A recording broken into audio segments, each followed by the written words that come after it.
Bonsoir, nous sommes à la 12e conférence de ce 12e jour du sommet de la conscience et nous avons déjà beaucoup de réactions enthousiastes de votre part. Ce soir, j'ai la joie de vous présenter la conférence d'Olivier Clair. Il est formateur, thérapeute, auteur. Il écrit plus d'une quinzaine de livres, dont certains ont été traduits en plus de 12 langues. Son dernier livre, La grenouille qui ne savait pas qu'elle était cuite. Ce soir, il nous présente sa conférence Guérir son cœur et dilater sa conscience. Je vous laisse avec Olivier Clair. Bonjour et bienvenue sur cette nouvelle conférence du 3e sommet de la conscience. Alors je me présente en quelques mots, donc je m'appelle Olivier Clair, je suis l'auteur d'une quinzaine de livres et il se trouve que justement la conscience est probablement le fil rouge qui a dicté la plupart des ouvrages que j'ai écrits à ce jour. Le tout premier que j'ai écrit il y a maintenant une trentaine d'années traitait des rêves lucides.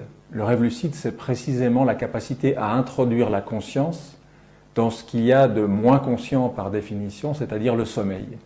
C'est une technique que vous retrouvez aussi bien chez les Tibétains, chez les Toltecs ou ailleurs, et qu'on a redécouverte il y a relativement peu de temps d'ailleurs en Occident. Par la suite, les autres ouvrages que j'ai écrits ont chaque fois visé à amener le phare de la conscience sur un sujet différent, que ce soit la médecine, que ce soit la violence, ou dans un ouvrage qui a eu un gros succès international, qui s'appelle « La grenouille qui ne savait pas qu'elle était cuite », eh bien j'avais réuni, ça fait 10 ans maintenant, j'avais réuni une dizaine de métaphores différentes, de petites histoires qui montrent comment développer cette conscience, notamment justement pour ne pas laisser notre attention passer à côté de certains changements qui ont un impact important sur notre existence. Bref, la conscience, c'est vraiment un sujet qui me passionne et qui m'a passionné depuis toujours, qui m'a amené à faire tout un chemin à la fois dans le monde du développement personnel et avant tout dans celui de la spiritualité. À côté de ce métier d'auteur, d'écrivain, j'ai aussi été pendant de très longues années traducteur et également directeur de collection. Et en tant que traducteur, j'ai traduit plus d'une centaine de livres de développement personnel de nombreux auteurs que vous connaissez, je ne sais pas moi, Dan Millman, Le Guerrier Pacifique, Byron Katie, Neale Donald Walsh, Deepak Chopra et de nombreux autres, y compris bien entendu, et on va en parler spécifiquement là dans cette conférence, Miguel Ruiz, dont j'ai traduit tous les ouvrages en français ainsi que ceux de ses deux fils, Don José et Don Miguel Jr. Alors j'ai pour habitude de dire que dans ce métier-là, en tant que traducteur, en tant qu'éditeur, ce n'est pas des livres que je traduisais ou que j'éditais, c'est des auteurs, c'est des gens, c'est des hommes, c'est des femmes comme vous et moi. Et tout l'intérêt de ce métier, c'est justement d'aller les rencontrer. Moi j'avais cette curiosité de me dire, tiens, tel auteur qui a écrit ce bouquin remarquable, est-ce qu'il vit ce qu'il enseigne? Est-ce qu'il est cohérent finalement avec son message? Et donc, je suis allé à la rencontre de nombreux auteurs avec qui je me suis formé, que ce soit Charles Roggeman, que ce soit Marshall Rosenberg, que ce soit Jean-Jacques Crèvecoeur et de nombreux autres. Et parmi tout cela, il y a eu une rencontre particulièrement déterminante qui est la rencontre avec Miguel Ruiz. J'ai découvert son livre en 98 grâce à Maude Séjournant, une Française qui vit aux États-Unis depuis très longtemps, qui voyait paraître les livres là-bas avant tout le monde. Et on a donc publié avec elle ce livre aux éditions Jouvence, je crois que c'était en 98 ou 99. Et tout de suite, je me suis dit, voilà un auteur que j'ai envie de rencontrer. Parce qu'il vient d'une vraie tradition spirituelle, ce n'est pas du développement personnel, Miguel Ruiz. Et puis qu'alors en termes de développement de la conscience, les 4 accords Toltec, les outils qu'il donne sont d'extraordinaires outils de développement de la conscience. Quand je suis parti au Mexique à sa rencontre, je ne m'attendais absolument pas à ce qui m'est arrivé là-bas, ni à ce que ce séjour de 15 jours soit un virage qui transforme littéralement le cours de mon existence. Je parlerai plus en détail tout à l'heure de cette rencontre et de ce qu'elle m'a apporté. Disons pour l'instant que par rapport à ce chemin dans la conscience, la rencontre avec Miguel, ça a été la prise de conscience que la conscience, c'est pas seulement le côté lumière, c'est pas seulement faire attention, braquer l'éclairage de nos pensées, de notre attention sur comment je mange, comment je parle, qu'est-ce que je développe comme relation, quelle vie sexuelle j'ai, etc. La conscience, ça touche aussi le cœur. Et en rencontrant Miguel Ruiz, j'ai rencontré quelqu'un qui mettait une conscience d'amour dans ce qu'il faisait. Et le rituel qu'il m'a fait vivre et que je transmets depuis de nombreuses années est un rituel de guérison des blessures du cœur. Et en guérissant le cœur de ces blessures que nous avons tous, eh bien, comme le dit le titre de cette conférence, guérir son cœur et dilater sa conscience, notre conscience va pouvoir se dilater, elle va pouvoir prendre une dimension qui lui est très difficile d'acquérir si on reste là avec des blessures, avec des souffrances, avec un cœur meurtri, qui a de la difficulté à aimer aussi pleinement et aussi librement que nous pourrions le souhaiter les uns les autres. Alors je le disais juste tout à l'heure, lorsqu'on arrive à l'âge de 20 ans, en gros, on a tous le cœur blessé. Enfin, jusqu'à présent, je ne crois pas avoir croisé la route de quelqu'un qui, au cours de son enfance et de son adolescence, n'ait pas eu le cœur blessé, soit une fois de manière très dramatique, profonde, des traumatismes, des choses vraiment douloureuses, soit plus fréquemment une multitude de ces blessures, de ces vexations, de ces contrariétés, et qui font que si on pouvait voir ce cœur de manière symbolique, eh bien on se rendrait compte qu'il est plein d'abcès, de plaies, de croûtes, purulent, saignant. Enfin voilà, le pauvre cœur, ma foi, il est meurtri de partout. Alors, lorsqu'on parle d'ouverture du cœur, et Dieu sait si j'ai entendu ce terme, mon Dieu, mais des dizaines et des dizaines de fois au cours des 30 dernières années, et puis je ne compte plus le nombre de livres qui parlent de ça. Ouverture du cœur.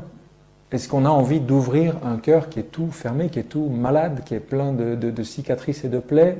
Je ne pense pas. Je pense que ce dont notre cœur a besoin avant tout, c'est de guérir ses blessures. Donc la guérison du cœur, voilà ce qui me semble aujourd'hui le plus important. J'ai même envie de dire que la guérison des blessures du cœur, c'est probablement le grand chantier du XXIe siècle. Pourquoi? Prenez le journal le matin ou regardez le JT le soir à la télévision. De quoi vous parle-t-on finalement de la première à la dernière page ou de la première à la dernière info? En gros, on vous parle d'êtres humains qui n'arrivent pas à s'entendre. Alors évidemment, il y a une rubrique économie, il y a une rubrique politique, on parle d'écologie, on parle de l'éducation, on parle de plein de choses différentes et tout cela fait oublier que derrière ce contexte particulier, il y a juste des êtres humains, des gens comme vous et moi, qui ont du mal à se comprendre, qui ont du mal à s'entendre, qui ne savent pas comment gérer leurs différends et leurs conflits, qui ont des blessures qu'ils ne savent pas comment guérir et cicatriser. Donc la guérison des blessures du cœur, pour moi, c'est aujourd'hui le grand chantier. Et je suis ravi de constater que le nombre d'outils et de méthodes pour ça se multiplie, se développe. Reste à souhaiter que petit à petit ça entre aussi dans l'éducation, qu'on ne forme pas seulement des têtes, peu importe qu'elles soient bien pleines ou bien faites. Hein. L'important c'est que le cœur aussi soit pris en compte dans cette éducation. Donc la guérison des blessures du cœur, c'est ce que j'ai découvert avec ce stage au Mexique, avec cette rencontre avec Miguel Ruiz, et c'est de cela dont nous allons parler aujourd'hui. Dans les analogies, dans les correspondances symboliques, vous le savez probablement, il y a une correspondance qui est faite entre les 4 éléments, la terre, l'eau, l'air et le feu, et les 4 dimensions de l'être humain, à savoir le corps physique, hein, le cœur, le mental, l'intellect et l'esprit. Notre terre à nous, c'est notre corps. L'eau, c'est le cœur, c'est l'amour, c'est le sentiment. Il y a énormément de métaphores, la poésie, le cinéma utilisent tout le temps le monde de l'eau pour illustrer la dimension du sentiment. C'est la classique scène d'enterrement au cinéma qui se passe sous des trompes d'eau, tout le monde, tête de 6 pieds de long, sous un parapluie. C'est les scènes érotiques, sensuelles, à côté de la piscine, etc. L'eau, hein, pensez à Verlaine, il pleut sur la ville comme il pleure dans mon cœur. L'eau est vraiment la symbolique du cœur et de l'amour. Ensuite, l'air pour le mental. Je rappelle au passage que les techniques de respiration que vous trouvez par exemple en Inde, dans les différents yogas, pranayama, etc., ont notamment pour vertu et pour objectif de nous aider à arriver à une plus grande maîtrise du mental. Et puis enfin, le feu, qui est un symbole universel de l'esprit, ça va des cierges et des bougies qu'il y a dans nos églises, nos synagogues, nos mosquées, à, je ne sais pas moi, ce feu de la Kundalini qui se loge dans la colonne vertébrale d'après les systèmes orientaux, etc. Pourquoi je parle de ça? Bien parce que justement le cœur, c'est l'eau. Et l'eau, si vous regardez dans la nature, l'eau joue un rôle déterminant. Le cycle de l'eau, c'est ce qui apporte la vie. C'est parce qu'il y a de l'eau qu'il y a des arbres, c'est parce qu'il y a de l'eau qu'il y a des fleurs, qu'il y a des plantes, qu'on a de quoi manger et se nourrir. C'est le cycle de l'eau qui s'évapore et qui retombe en nuages, c'est le cycle de l'eau qui plonge dans les profondeurs de la terre pour ressortir en eau de source. C'est ce cycle-là qui apporte la vie partout. Si ce cycle s'interrompt ou s'il est déréglé d'une manière ou d'une autre, c'est la catastrophe. S'il y a des inondations, s'il y a la sécheresse, c'est la catastrophe. Eh bien, en nous, c'est exactement pareil. Si mon cœur fonctionne bien, eh bien, j'ai un bon climat à l'intérieur. C'est-à-dire qu'entre le soleil de mon esprit, entre le vent qui apporte et emporte les nuages, entre ma terre pleine de graines qui n'attendent que germer, je crée à l'intérieur de moi un climat propice au développement de tous ces potentiels merveilleux qui sont en moi. Qu'est-ce qui se passe par contre si je suis blessé dans mon cœur? Eh bien, ça va dérégler le cycle de l'eau. Donc, chez certains, ça va amener des inondations. C'est des personnes qui sont dans les débordements émotionnels constants, des larmes à n'en plus finir, ça inonde la maison, le plancher et partout. Chez d'autres, ça va être le contraire. Ouh là là, j'ai été blessé une fois dans le cœur, maintenant c'est fini. Maintenant, c'est le mental qui va prendre le dessus et il va tout dessécher. Terminer, l'eau, j'en veux plus. C'est malsain l'eau. Donc, ça va devenir un désert. Peut-être qu'il fera beau, peut-être qu'il y aura du soleil, mais là, il n'y a plus rien qui pousse. C'est le désert complet. Donc vous voyez, l'eau joue un rôle crucial, c'est-à-dire que la qualité de nos sentiments, la qualité de ce qui se passe dans mon cœur, non seulement elle a un impact sur ma terre, mon corps, les maladies psychosomatiques, elles sont liées avant tout à nos émotions, beaucoup plus qu'à ce qu'on pense, c'est à ce qu'on ressent, à nos émotions. Si je vous regarde, ou si vous me regardez, vous pouvez deviner quelles sont mes émotions, parce que tout de suite elles s'affichent sur mon visage. Savoir ce que je pense, si je vous regarde ou si vous me regardez, c'est beaucoup plus difficile. Voilà.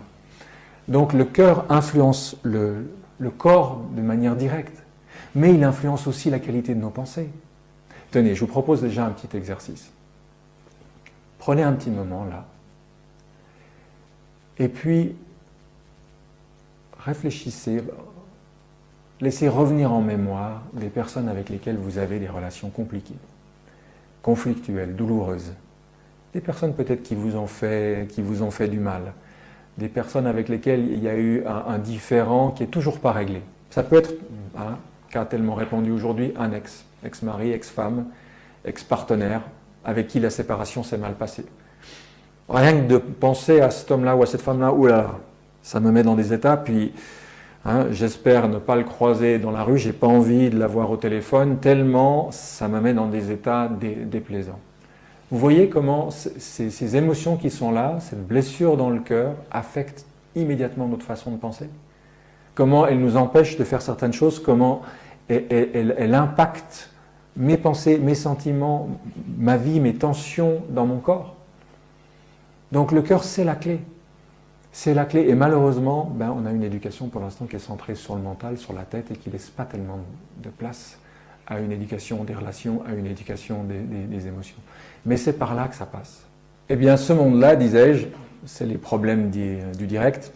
Ce monde plus écologique, ce monde avec plus de valeurs féminines, ce monde des créatifs culturels auxquels nous aspirons, on ne va pas y arriver avec le relationnel d'hier. Vous voyez? Il ne s'agit pas de faire simplement autre chose. Il faut faire aussi autrement. Il faut développer un autre relationnel. Et ça demande d'opérer cette guérison des blessures du cœur. Ça demande de pouvoir avoir un cœur libre d'aimer, libre de s'ouvrir, de partager, de laisser cette eau le traverser et s'offrir librement et s'échanger librement avec les autres. Alors parmi toutes les approches que j'ai pu tester au fil des ans, parce que je suis un laboratoire vivant, j'ai toujours souhaité non seulement lire des livres, mais mettre en pratique sur moi, dans ma vie, dans mon couple, dans ma famille, dans mon corps, ces outils, voir en quoi c'était des moyens de me transformer. Parmi tous ces outils, le plus profondément transformateur que j'ai eu à expérimenter et à vivre, c'est cette expérience de pardon que m'a fait vivre Miguel Ruiz au Mexique. Alors, j'ai conscience chaque fois que je fais un atelier de pardon ou un cercle de pardon que ce mot « pardon » a tendance à filer de l'urticaire direct à certaines personnes. Ça leur évoque une éducation religieuse dont ils ne veulent plus entendre parler, ça leur évoque éventuellement des situations déplaisantes qu'ils peuvent avoir vécues dans l'enfance, à l'école, en famille ou ailleurs. C'est un mot très très chargé pour beaucoup d'entre nous. Donc, la première chose à faire pour moi, c'est de définir ce que j'entends par pardon. J'ai un nouveau livre qui va apparaître dans les 6 prochains mois, chez Erol, qui s'appelle « Peut-on tout pardonner ?», avec en sous-titre « Les principaux obstacles au pardon et comment les surmonter ». Et dans ce livre, je commence par redéfinir ce qu'est le pardon, d'une part, et puis je m'attache aussi à identifier une quinzaine d'obstacles au pardon. C'est quoi ces obstacles? Eh bien, c'est des amalgames. C'est une compréhension partielle du pardon qui fait qu'on mélange tout et qu'à partir du moment où tout est mélangé, eh bien, il devient pratiquement impossible pour la plupart des gens de cheminer facilement, légèrement sur les voies du pardon. Alors, commençons par le commencement. Redéfinition du pardon. C'est quoi le pardon? Il y a 3 métaphores que j'aime employer pour le définir. Tout à l'heure, j'ai parlé de guérison des blessures du cœur. Eh bien, c'est énorme, déjà rien que cette définition. Ça veut dire quoi? Ça veut dire que guérir, c'est quelque chose, pardonner, c'est quelque chose qu'on fait pour soi. Et l'analogie que je donne, c'est avec une agression physique. Quelqu'un vous a agressé au cutter dans la rue. Si la blessure est légère, vous allez cicatriser tout seul. Le corps humain est extraordinaire pour ça. Si elle est plus profonde, qu'est-ce que vous allez faire? Eh bien, vous allez vous rendre chez un médecin, une infirmière, au SAMU, que sais-je, et là, on va vous désinfecter, on va vous recoudre, et vous allez pouvoir de nouveau, grâce à vos propres mécanismes de guérison, retrouver votre intégrité physique. Eh bien, ce qui est extraordinaire, c'est quand c'est plus notre corps, mais notre cœur qui est blessé cette fois, figurez-vous que c'est la même chose. Si on m'a blessé, si j'étais blessé dans le cœur, ce n'est pas les autres qui vont me guérir, et c'est surtout pas mon agresseur qui va me guérir. Imaginez que ce soit mon agresseur qui doit venir me désinfecter et me recoudre après m'avoir attaqué. On serait mal barré, n'est-ce pas? Eh bien, nous, on croit, une fois qu'on a subi des blessures émotionnelles, que tant que l'autre ne m'a pas demandé pardon, tant que l'autre n'est pas venu s'excuser, tant que l'autre n'a pas commencé à réparer ce qu'il m'a fait, moi, je ne peux pas guérir. Moi, je dois rester là à saigner, je dois rester là à avoir mal, et je ne peux rien faire, tout le pouvoir est à l'autre. Ça, c'est une des premières grandes illusions qu'il y a sur le pardon. Et c'est pour ça que quand je définis le pardon comme la guérison des blessures du cœur, ça veut dire d'abord c'est pour moi que je le fais. C'est pour moi. Que ça fasse éventuellement du bien aux autres, à commencer déjà par mes proches, d'avoir quelqu'un qui peut de nouveau aimer et qui n'est pas dans la haine, le ressentiment, etc. Oui, c'est possible. Mais d'abord, ça me fait du bien à moi. C'est pour moi que je vais entreprendre ce travail de guérison du cœur. Vous voyez? Retenez déjà cette première idée, faire œuvre de pardon, dans le sens où on va le voir tout à l'heure, c'est guérir mes blessures, c'est retrouver ma capacité à aimer, c'est me libérer des drames du passé pour pouvoir être là dans le présent et pleinement jouir des relations et des gens qui sont là aujourd'hui. La deuxième métaphore que j'aime employer, je dis le pardon, c'est la douche du cœur. Pourquoi? Parce que ça nous lave de toutes ces choses qui nous encrassent, de ce que j'appelle le cholestérol émotionnel, qui empêche nos artères d'amour de battre à plein régime. Et l'idée de douche aussi, d'être lavé de ce qui s'est accumulé en nous, de ce qui nous encrasse, c'est l'idée de répétition. Je ne prends pas une douche et puis je me dis ça y est, c'est bon pour 2015. Eh bien la douche du cœur c'est pareil, c'est un travail, c'est une hygiène émotionnelle qu'on va faire de manière régulière. Donc ça c'est une deuxième notion qui est importante, c'est qu'on trouve tous normal de se laver tous les jours, eh bien pourquoi pas le cœur? Pourquoi pas aussi une hygiène émotionnelle? Pourquoi pas entretenir cette capacité qu'on a à aimer? Et enfin, la troisième dernière métaphore que j'utilise, je parle souvent de résurrection ou de renaissance de l'amour. on avait le cœur ouvert, on aimait les gens, les uns, les autres, etc. On vit quelque chose d'extrêmement dur, violent, le cœur se dessèche, le cœur se ferme, quelque chose est mort en nous, quelque chose dit « je ne veux plus aimer, je ne prendrai plus ce risque, ça fait trop mal ». Et puis le chemin se fait d'une manière ou d'une autre. Et lorsque le pardon est atteint, eh bien on assiste à une résurrection, à une renaissance de l'amour. Et cet amour qui a franchi ce que Saint Jean de la Croix appelle la nuit noire de l'âme, cet amour qui renaît de ses cendres de l'autre côté, eh bien il a une qualité extraordinaire, il a une qualité que n'avait pas ce même amour-là au départ. Voilà déjà 3 définitions rapides de ce qu'est le pardon dans l'optique où je le transmets. C'est un travail qu'on fait pour soi. Et puis, comme je disais tout à l'heure, ce nouveau livre que j'écris sur ce sujet, j'avais écrit Le don du pardon il y a 5 ans, qui raconte mon expérience avec Miguel Ruiz et l'outil qu'il m'a transmis. Ce nouveau livre parle des obstacles au pardon. Et ces obstacles, ce sont des choses qu'on croit à propos du pardon et qui sont inexactes. Exemple typique, on croit que si on pardonne, ça veut dire qu'on cautionne ce qui nous a été fait. Avec une croyance comme ça, comment voulez-vous pardonner? Hors de question, je ne cautionne pas son geste, donc je ne pardonne pas.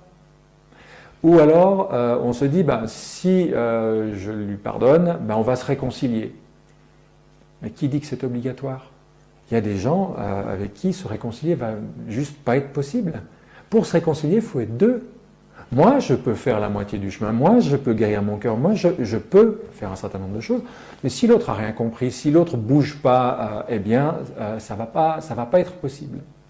Donc, la réconciliation, il faut être 2, mais le pardon peut se faire tout seul. Vous voyez, donc, faire l'amalgame des 2, réconciliation et pardon, ça nous empêche de cheminer là-dessus.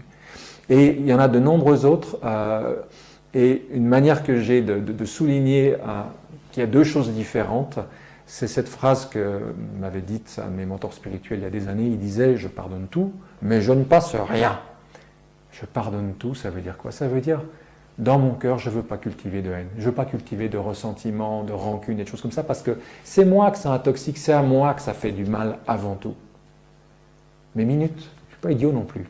Je n'ai pas qu'un cœur, j'ai une tête aussi. Et ma tête, il se trouve que selon les cas, elle m'amène à prendre des décisions très différentes. C'est-à-dire que je peux pardonner, oui, mais ça ne m'empêchera pas d'aller au commissariat, ça ne m'empêchera pas de porter plainte. La seule différence, mais qui est une différence énorme, c'est qu'au commissariat, je n'irai pas chercher la vengeance. Je n'irai pas chercher la vengeance au tribunal. J'irai chercher la justice, parce qu'elle est nécessaire. Et je ferai ça le cœur en paix.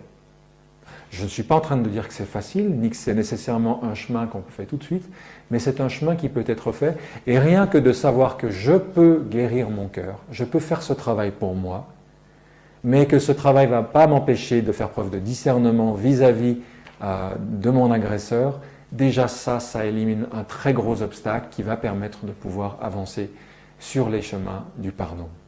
Alors je voudrais en venir maintenant à cette expérience fondatrice que j'ai vécue avec Miguel Ruiz il y a une quinzaine d'années.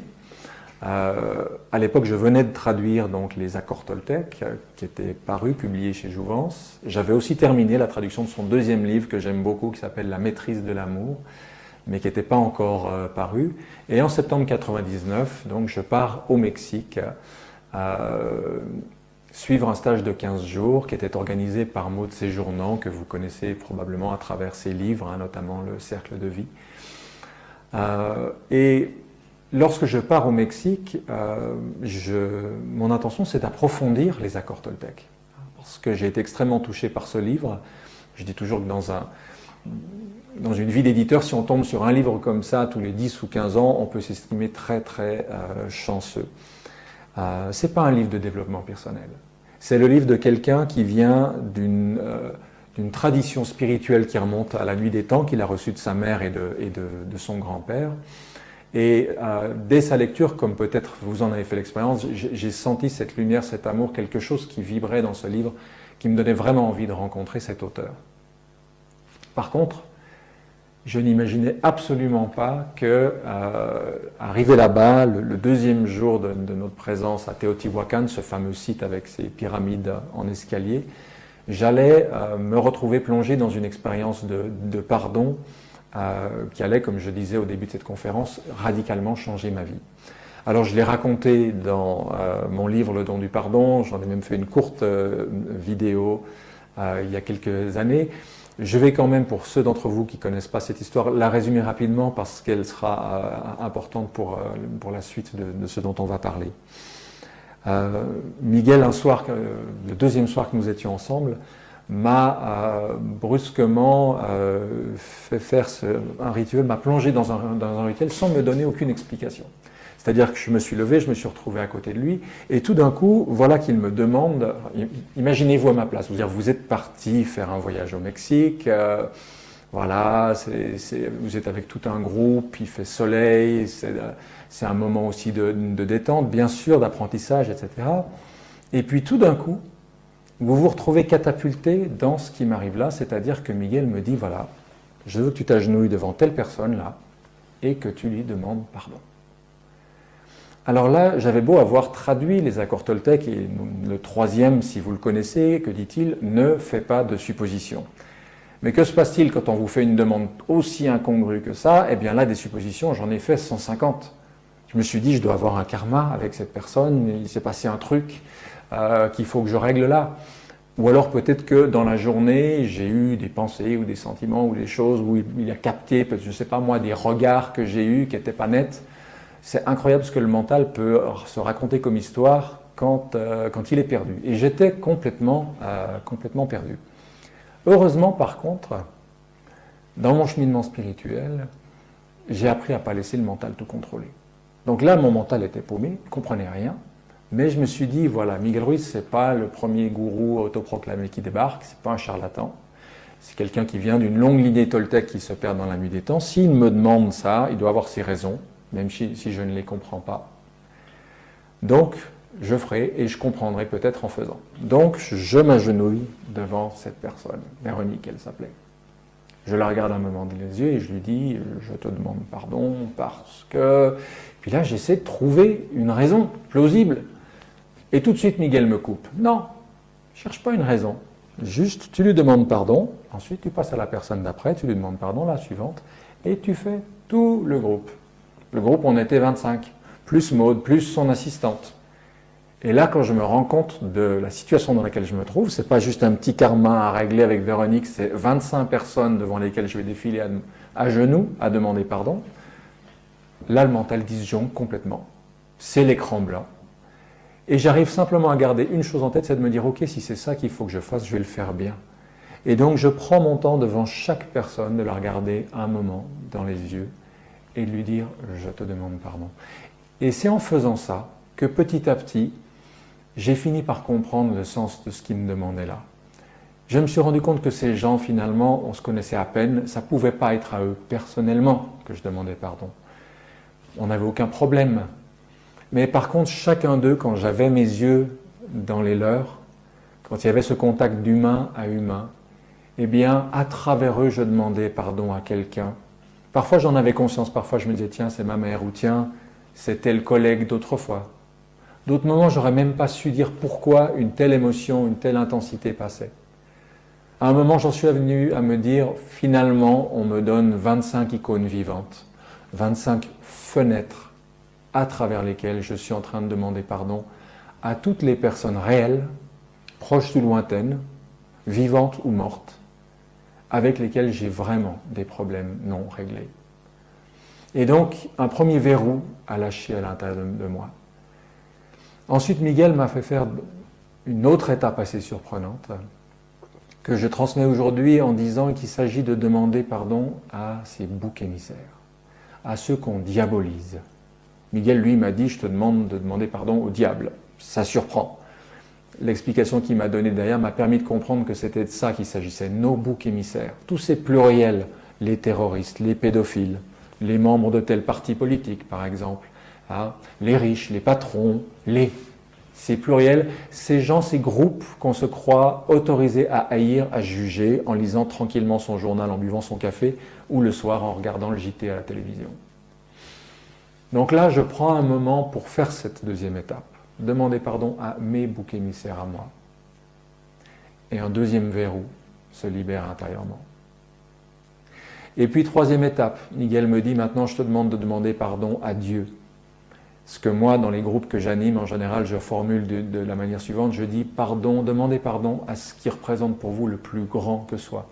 Parce que tout le monde ne croit pas à Dieu dans la société dans laquelle on vit aujourd'hui, mais tout le monde a quelque chose au-dessus de soi. Quand on a un deuil, une épreuve, qu'on souffre, à qui est-ce qu'on en veut à ce moment-là? Bien, c'est à ça, à cette dimension-là qu'on est invité à demander pardon dans cette étape-là. Ça peut être la vie avec un grand V. Et croyez-moi, demander pardon à la vie, ce n'est pas une expérience banale. Ça peut être l'amour avec un grand A. Ça peut être la terre-mère, la nature, la mère divine, la Pachamama. Chacun a ses croyances en la matière. Et quand je fais ça, moi, en ramenant ça à ma philosophie, à mes croyances, eh bien, un troisième verrou saute. Et puis, dernière étape, dont Miguel m'a dit que ce serait la plus importante, et il avait raison, il me demande de me demander pardon à moi-même. Et quand j'ai fait cela, c'est comme si toutes les eaux boueuses, noires, épaisses, du ressentiment, de la haine, de la rancœur qui s'était accumulée en moi pendant toutes ces années-là, 38 ans, quand je rencontre Miguel, c'est comme si le barrage qui les retenait, la digue, explose et ça y est, ça peut commencer enfin à sortir, à s'évacuer de moi. J'ai l'impression à ce moment-là de vivre une seconde naissance, d'autant plus intense, d'autant plus forte que ce processus a été très court. Peut-être 3/4 d'heure à tout casser, peut-être moins. Et que j'ai même pas eu le temps d'imaginer ce vers quoi ça pouvait m'amener. Et non seulement cette expérience a été forte sur le moment, mais dans les semaines, les mois, les années qui ont suivi, j'ai vu comment elle a transformé la manière dont je gérais ma vie, mes émotions. L'impact, c'est comme un caillou qu'on lâche dans l'eau et qui va faire des cercles concentriques de plus en plus grands. C'est au fil des années suivantes que j'ai pu mesurer l'impact de ce que Miguel m'avait fait vivre là. Et puis, il m'avait dit cette chose importante, à savoir que je pouvais revivre ça tout seul chez moi par la suite. Et c'est que 3 mois environ plus tard que j'en ai ressenti le besoin, quand j'ai vu que l'expérience fondatrice s'atténuait, que je repartais dans mes vieux jugements, je repartais dans des tensions, des conflits, des choses comme ça, et que je réaccumulais en moi du cholestérol émotionnel, comme je disais. Et donc j'ai refait ces 4 étapes tout seul, les yeux fermés, chez moi en méditation. Et il s'est passé la même chose. Pas de Miguel Ruiz, pas de pyramide, pas de site sacré, pas de groupe autour de moi, et pourtant la même douche du cœur, pourtant cette même transformation. Alors évidemment, ce qui est frappant, et je m'en suis rendu compte qu'après coup, c'est que dans ce travail que m'a proposé Miguel Ruiz, auquel j'ai donné le nom don du pardon, le don du pardon, Miguel ne m'a pas appris à pardonner, il m'a appris à demander pardon. Ce qu'on trouve également dans la méthode Ho'oponopono, que vous connaissez probablement, mes amis Jean Gracier et Maria Elisa Gracier Hurtado, avec qui on a eu l'occasion d'ailleurs et la joie de co-animer un atelier don du pardon Ho'oponopono. Dans Ho'oponopono, vous avez ces 4 demandes. Je suis désolé, je te demande pardon, je t'aime, merci. Certains disent désolé, pardon, merci, je t'aime. C'est les 4 notions qui sont mises en avant. On demande pardon dans Ho'oponopono. De la manière analogue, dans le judaïsme, il y a le grand pardon, on demande pardon. Alors évidemment, il y a des gens que ça choque au départ en se disant « oh là là, c'est moi qui ai souffert, c'est moi qui ai été violenté, agressé ou que sais-je, c'est pas moi qui vais demander pardon ». Ça paraît contraire à toute logique. En réalité, ça obéit à une logique beaucoup plus profonde. C'est-à-dire qu'on sort de l'illusion que c'est l'autre qui a pouvoir sur soi. Tant que je crois que c'est l'autre qui doit me demander pardon, c'est l'autre qui doit réparer, c'est l'autre qui doit s'excuser, et que tant qu'il ne l'a pas fait, il y a des gens qui disent « moi je ne peux pas pardonner, on ne m'a pas demandé pardon ». Mais ça veut dire qu'ils se condamnent eux-mêmes à rester dans la rancœur, à rester dans le ressentiment et dans la haine. C'est ça une vie humaine? Eh bien fort heureusement non. Quoi que l'autre nous ait fait, on peut faire cette guérison du cœur, cette cicatrisation du cœur qu'apporte ce travail-là sur le pardon. C'est en ce sens que ces demandes de pardon sont libératrices. Et quand je demande pardon à l'autre, en particulier à ceux qui m'ont fait du mal, je ne leur demande pas pardon pour ce qu'ils ont fait. Ça leur appartient. Je leur demande pardon pour ce que moi j'ai fait de leurs actes. Ce que moi j'ai fait de ce qu'ils m'ont dit. Vous voyez la différence? C'est-à-dire que moi j'ai utilisé, et c'est ce que m'a appris Miguel, j'ai utilisé le mal qu'ils m'ont fait il y a X semaines, X années. J'ai utilisé ça pour entretenir indéfiniment, ici, là, maintenant, au présent, mes blessures. Je les empêche de cicatriser. Je suis là à les exhiber. Vous avez vu combien on m'a fait mal, combien c'est profond la plaie, combien ça a ouvert les chairs et tout. Et moi, par inconscience, par maladresse, je ne juge personne en disant cela, j'entretiens mes blessures, je les empêche de cicatriser. Eh bien, cette démarche, ce travail-là, il va nous permettre de lâcher, il va nous permettre de retrouver notre liberté d'aimer, de retrouver notre responsabilité, parce qu'il n'y a que moi, et moi seul, qui détermine quels sentiments, quelles émotions je laisse traverser mon cœur. C'est pas l'autre.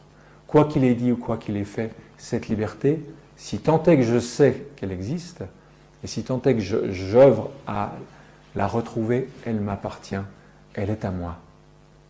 Alors ce travail de pardon, ce travail que j'appelle le don du pardon, qui a fait l'objet d'un livre, qui fait l'objet d'ateliers, qui est aujourd'hui également proposé à tout le monde à travers des cercles de pardon, que j'ai lancé il y a 2 ans. Il y a aujourd'hui pratiquement une 50aine de cercles de pardon à travers toute la France, la Belgique, la Suisse. Il y en a même en Guyane, en Polynésie, en Guadeloupe. La possibilité vous est offerte là, si un jour ça vous intéresse, de vivre en 2 heures, 2-3 heures, ce rituel de guérison du cœur. Mais là, puisque l'objet de ce sommet de la conscience, c'est aussi de vous donner des outils, une expérience pratique, eh bien, je vous propose d'avoir un avant-goût, d'avoir une première expérience de la manière dont ce travail sur le pardon, qui va à 180 degrés à l'encontre de tout ce qu'on a l'habitude d'entendre et de comprendre en matière de pardon, j'ai envie de vous donner une première expérience, un premier vécu de ce que cela peut signifier, de la manière dont ça peut impacter votre vie. Alors pour cela, nous allons procéder de la manière suivante. Je vais mettre un fond musical et puis je vais vous inviter à suivre la méditation guidée que je vais vous proposer en fermant les yeux. Vous n'êtes plus obligé de regarder votre écran durant cette phase-là. Laissez-vous conduire dans cet exercice, dans cette visualisation, pour voir ce que cette manière d'aborder le pardon peut provoquer, peut susciter en vous.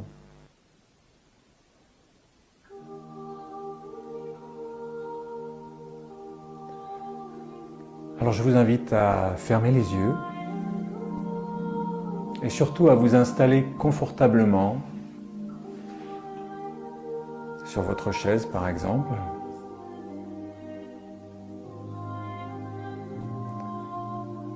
Commencez par faire quelques respirations profondes.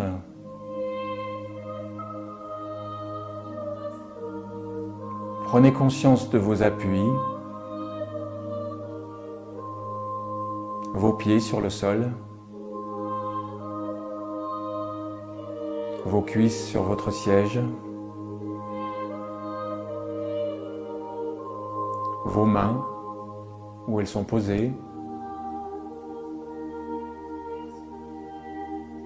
votre dos éventuellement adossé à votre siège.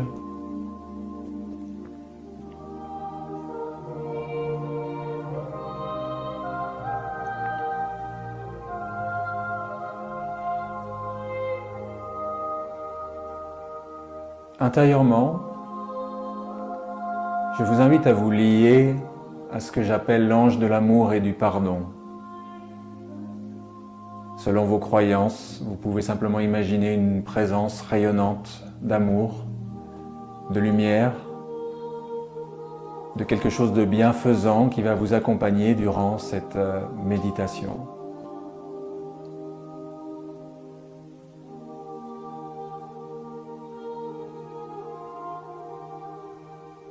Imaginez sa présence chez vous, à côté de vous, là maintenant, au moment où vous faites cet exercice.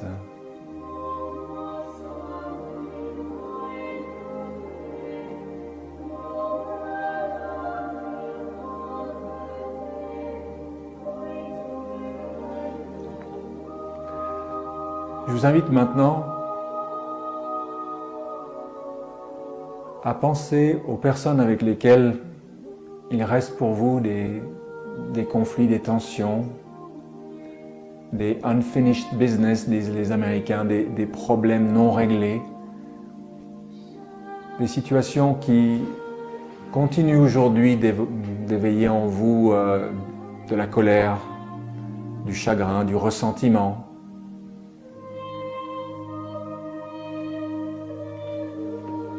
Et je vous invite à simplement laisser émerger spontanément dans votre conscience, dans votre esprit, les visages de ces personnes. Et chaque fois qu'un visage apparaît comme ça dans votre conscience, regardez, pensez à cette personne et dites-lui simplement « Je te demande pardon ».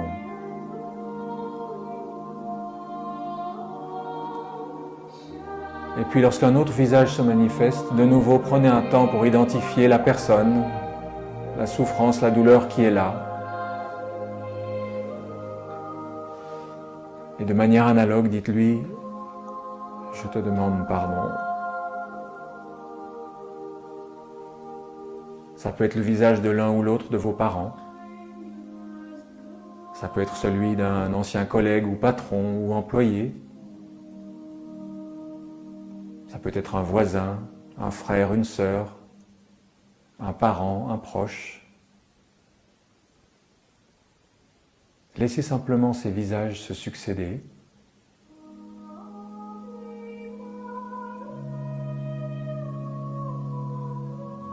Faites ça à votre rythme.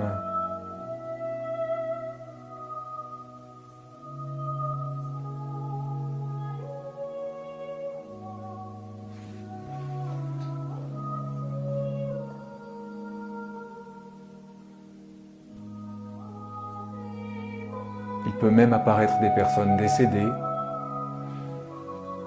qui sont mortes mais avec lesquelles vous avez conservé des liens douloureux, des choses qui n'ont pas pu être réglées de leur vivant.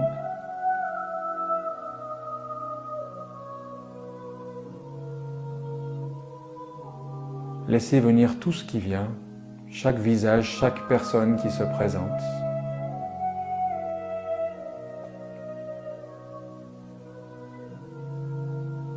Et à chaque fois, devant chaque personne, mentalement, intérieurement et du fond du cœur, dites-lui simplement « Je te demande pardon ». Dans l'idée de vous libérer de ce lien toxique qu'est le lien du ressentiment, qu'est le lien de la haine.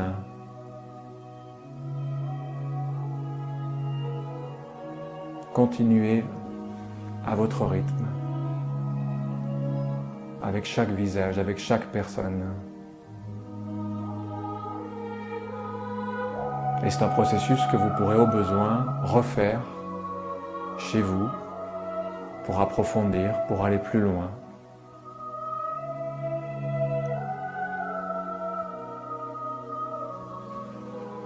Et puis je vous invite maintenant à imaginer tous ceux que vous diabolisez, tous vos boucs émissaires, comme je disais tout à l'heure, tous ces groupes, ces pluriels qu'on se permet de juger et de détester. Quand vous regardez votre journal le matin, quand vous regardez le JT le soir, envers qui avez-vous facilement des jugements? Quelle religion, quelle race, les membres de quel parti politique? Comme je disais tout à l'heure, ça peut être les pollueurs, les pédophiles, les riches, les patrons, les laboratoires pharmaceutiques, on entend beaucoup ça aujourd'hui. Que sais-je, chacun a ses boucs émissaires. En pensant à eux, peut-être en pensant à certains personnages qui les représentent, faites le choix de vous libérer de cette haine, de ces jugements, et demandez-leur simplement pardon de les utiliser pour nourrir des sentiments négatifs dans votre vie, là, ici, maintenant. C'est à vous, en premier chef, que ces sentiments font du mal. C'est l'occasion de vous libérer de ça. Vous n'en perdrez pas le discernement, mais vous serez plus libre dans votre cœur.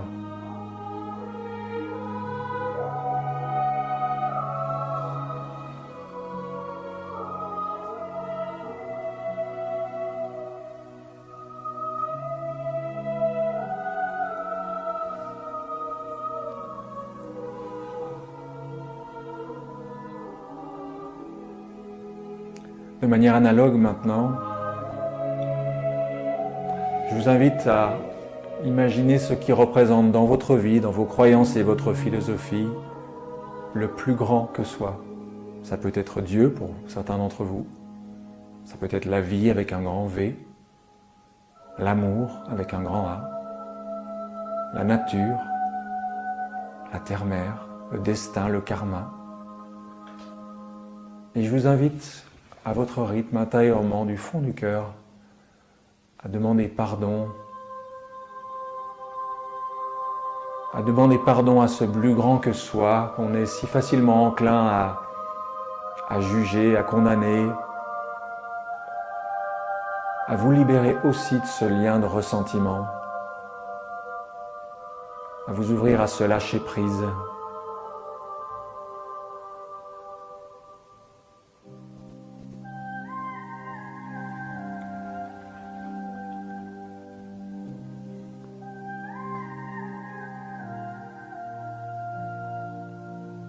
Et pour terminer, je vous invite maintenant à vous demander pardon à vous-même, du fond du cœur. Vous pouvez vous imaginer sous les traits du tout petit, de l'enfant que vous avez été. L'enfance est symbole de pureté et d'innocence. Vous pouvez vous imaginer, si vous le souhaitez, l'âme ou l'esprit qui vous habite. Et je vous invite là à vous demander pardon pour faire l'unité en vous, pour vous libérer de ces jugements, de ces divisions, pour trouver la paix du cœur.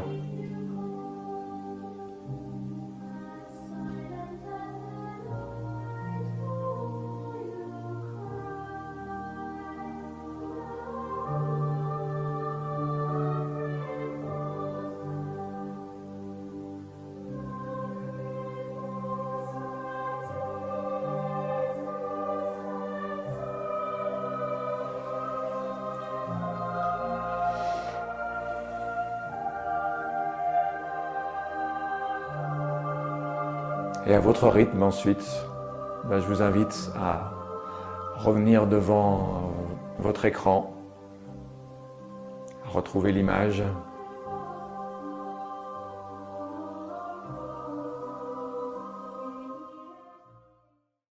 Alors, comment vous sentez-vous? Qu'avez-vous ressenti durant cet exercice, durant cette visualisation guidée?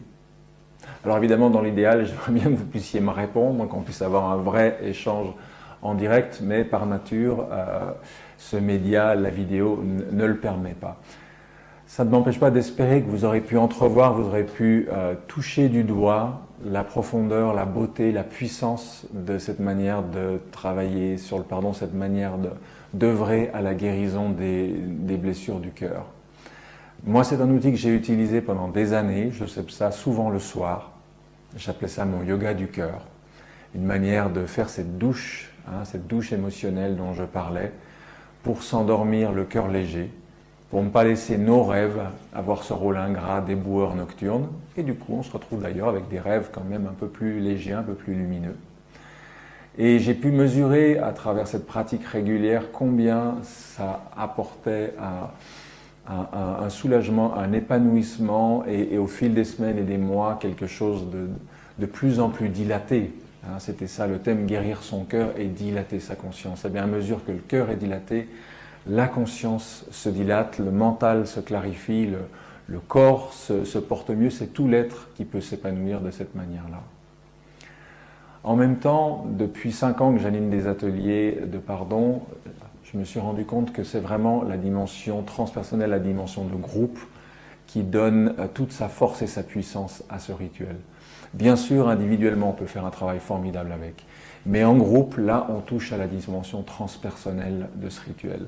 C'est-à-dire que lorsqu'on est face à d'autres personnes, parfois qu'on connaît à peine depuis 1 heure ou 2, eh bien, il se passe des échanges qui nous dépassent totalement. Un exemple parmi des dizaines d'autres, dans un atelier à Annecy, à un moment, une dame se retrouve face à un monsieur d'un certain âge qui, suivant la consigne, la regarde et lui dit simplement « je te demande pardon ». Et dans cette demande, pour cette dame, ce n'est pas juste un monsieur en particulier qu'elle connaissait à peine qui lui a demandé pardon, C'était le masculin, c'était l'homme avec un grand H. À travers lui, c'est comme si tous les hommes qui lui avaient manqué de respect à cette femme, qu'il avait peut-être blessé, humilié ou que sais-je, venaient lui demander pardon. Et elle a donc pu guérir sa relation au masculin et à l'homme à travers juste une personne ce jour-là. Et des exemples comme ça, j'en ai à l'appel. Certains me parlent de choses qui touchent le transgénérationnel, le familial, de guérisons qui se font avec des personnes défuntes, de choses qui touchent des questions de race, de religion, etc. On m'a même parlé de choses qui touchent des incarnations passées. Pour 10, 15, 20 personnes ou 40 réunies dans une pièce, ce qui se passe ne touche pas juste ces personnes-là, mais par cercle concentrique, tout le réseau de personnes auxquelles elles sont liées. Alors si je vous parle de ça, c'est qu'il existe aujourd'hui une cinquantaine de cercles de pardon. C'est une activité que j'ai voulu à but non lucratif pour qu'elle soit accessible à tout le monde à bas prix. Elle prend peu de temps, à peine 2-3 heures, et elle permet vraiment ensemble de cheminer et d'avancer là-dessus. Si vous regardez le site cercledepardon.fr, cercle au pluriel, il y en a plusieurs, donc cercledepardon.fr, bien vous y trouverez la liste de tout ce qui existe en France, Suisse, Belgique, en Guadeloupe aussi, en Polynésie également. Et vous aurez peut-être, si vous le souhaitez, l'occasion de vivre ce processus-là dans ce cadre-là, dans un cadre de groupe. J'ai également envie de dire que lorsqu'on parle de médecine du cœur, il n'y en a pas une. Dans la médecine du corps physique, il y a l'allopathie, il y a la phyto, il y a l'aroma, il y a l'homéopathie. Voilà, il y a une multitude d'approches différentes pour cheminer vers la guérison du corps humain. Eh bien, pour le cœur humain, c'est pareil. Rien qu'au niveau du pardon, je le disais, il y a Ho'oponopono, il y a le pardon radical, il y a le don du pardon, il y a beaucoup d'approches différentes. Et au-delà du pardon, il y a une multitude d'écoles, d'outils, de méthodes qui peuvent nous aider à cheminer vers cette guérison du cœur, vers cet épanouissement intérieur. Et je suis convaincu aujourd'hui qu'il faut sortir des querelles de clocher. C'est-à-dire qu'il faut cheminer vers cette unité, il faut se rendre compte que chacun, chacune a un outil, une méthode, et que c'est la mise en commun de ces outils qui fera une vraie boîte à outils qui permettra les plus belles et les plus grandes constructions. D'ailleurs, c'est dans cet esprit-là qu'on avait organisé avec ma femme Annabelle les premières journées du pardon en 2012, qui ont réuni 200 personnes et une vingtaine d'intervenants. On a refait pareil fin 2014 avec de nouveau 220 participants et une vingtaine d'intervenants internationaux. Chacun était venu apporter un témoignage, un récit, un outil différent pour que les personnes présentes puissent trouver chaussures à leurs pieds. Voilà. C'est pour moi aussi le mérite de ce sommet de la conscience, c'est de faire intervenir une vingtaine de personnes ayant chacun une approche, un outil différent qui vous permettront de vous constituer votre trousse à outils pour pouvoir avancer et cheminer dans votre vie. Voilà, alors au moment de nous quitter, eh bien, il me reste à vous souhaiter tout le meilleur dans votre vie, un beau chemin vers cette guérison, vers cet épanouissement du cœur, et comme le dit si bien la chanson, tout le bonheur du monde. Wow, j'étais profondément touchée par cette conférence. Ça m'a fait... Ça émue tout mon cœur. J'espère que c'était la même chose pour vous. Olivier vous attend dans quelques minutes pour ces questions-réponses. Et rappelez-vous, les pattes du sommet sont disponibles. Le lien se trouve en bas de cette vidéo. À tout de suite.